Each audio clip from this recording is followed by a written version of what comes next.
Кудайдын чакырыгы 14 май.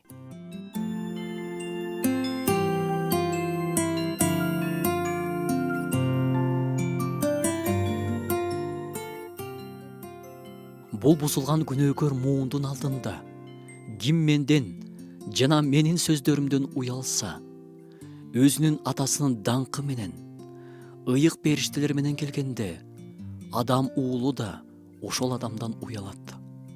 Коомдук жерде, ашканада, ооруканада, операция алдында, поездде, жолго чыгаарда, самолетто сыйынасызбы?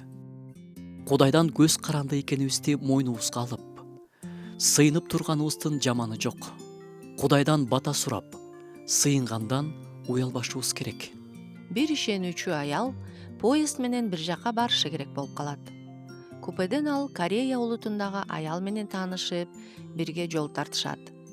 Сүйлөшүп отуруп, түшкү тамак маалы келип калганда, алар бирге дасторкон жайып, тамактанганы даярданып калышат. Ишенүүчү аял ичинен күрөшүп, сыйынсамбы же ичимен эле сыйынып койсомбу деп акыры өзүн жеңип, кечиресиз, мен бата сурап сыйынып койсом каршы эмессизби дейт. Берки аял албетте, албетте деп уруксаат берет. Ишенүүчү бир тууганыбыз алаканын жайып, Кудайга тамак үчүн рахмат айтып бата сурайт.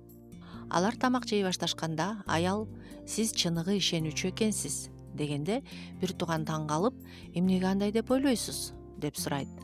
Аял өзүңүз ишенген Кудайдын атын ачык тааныгандан уялбаганыңыз мага аябай жакты деген экен.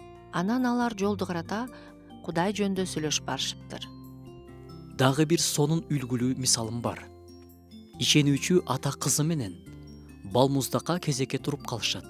Кезеги жеткенде кызына балмуздакты карматып, акчасын төлөп, сдачасын күтүп калат.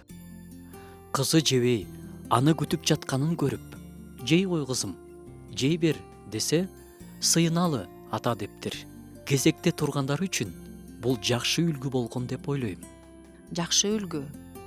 Биз элдин алдында көрсөтүш үчүн катуу сыйынышыбыз керек дебейбиз. Бирок элден уялбашыбыз керек дегибиз келет. Кудай баарыбызга батасын берсин.